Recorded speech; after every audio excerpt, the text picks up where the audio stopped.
Everyone knows or have a strong friend.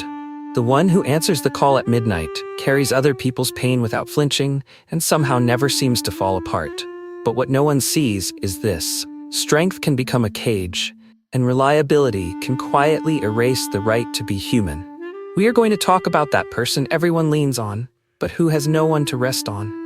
The strong friend is praised, trusted, admired, and depended on. Yet beneath that steady presence lies a silent exhaustion, a loneliness that has learned to stay quiet, and a resilience built not from choice, but from necessity. Before we continue, please like, comment, and subscribe so you don't miss any of our stories.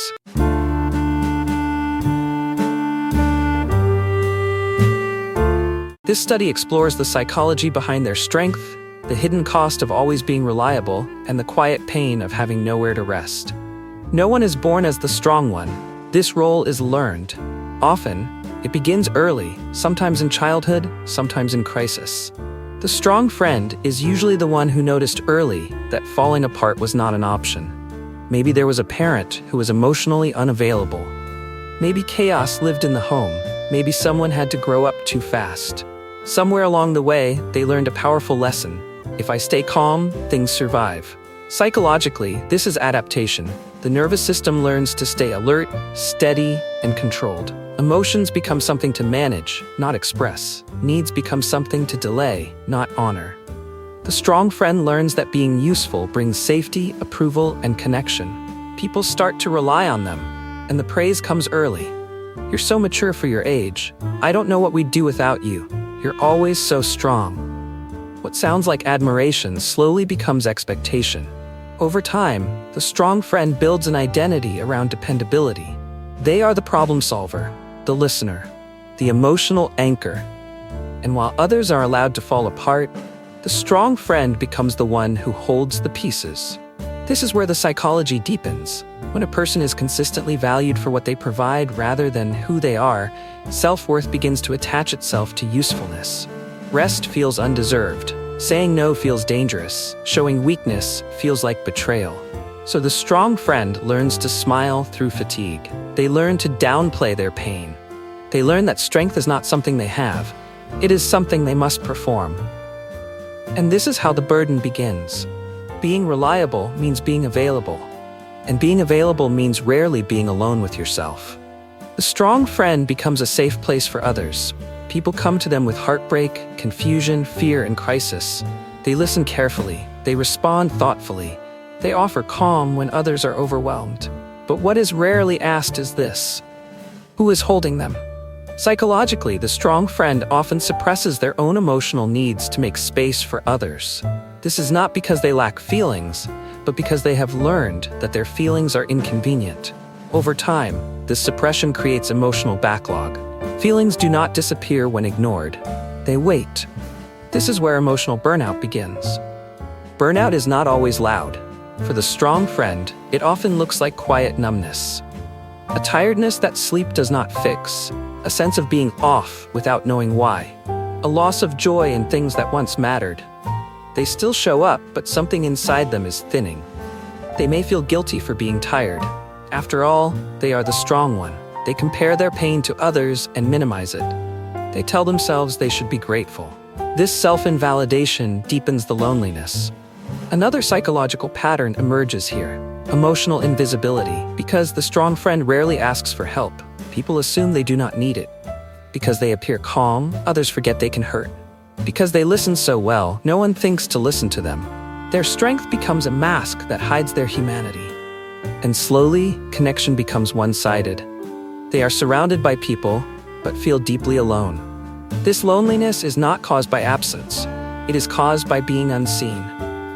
The strongest paradox of the strong friend is this: they support everyone, yet struggle to receive support themselves. This is not pride. It is fear.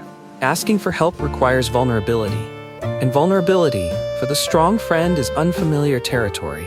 Many learned early that showing need led to disappointment, rejection, or being ignored. So independence became protection. Psychologically, this creates a belief system. If I depend on others, I will be let down. If I show weakness, I become a burden. So they handle everything alone. Even when they are drowning, they tell themselves they will figure it out. They may fantasize about being rescued, but never actually call out. They wait for someone to notice. When no one does, it confirms their belief. I am alone in this. This creates a painful loop. They give endlessly, hoping one day someone will give back. But because they never express need, others do not know how. Over time, resentment can quietly grow. Not loud anger, but a soft sadness, a feeling of emotional imbalance. A question that repeats in the back of the mind: if I stopped being strong, would anyone stay?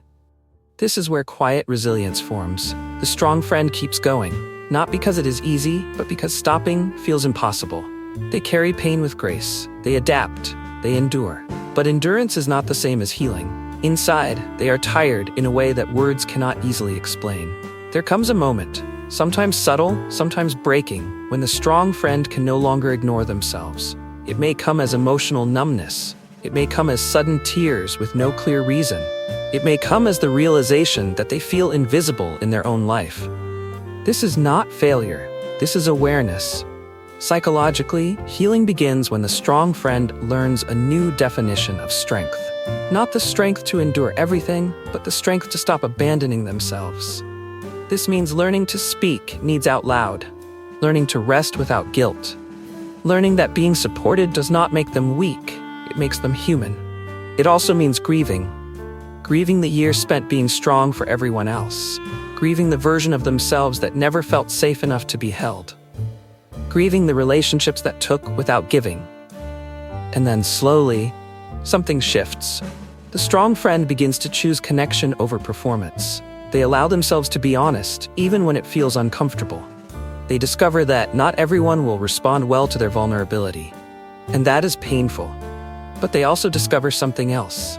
The right people lean closer. For the first time, they are not just needed, they are known. Strength transforms here. It becomes softer, quieter, truer. It no longer comes from survival, but from self-respect. The secret pain of the strong friend is not that they are strong. It is that their strength was never meant to be carried alone. Being reliable should not require self-erasure. Being resilient should not cost connection.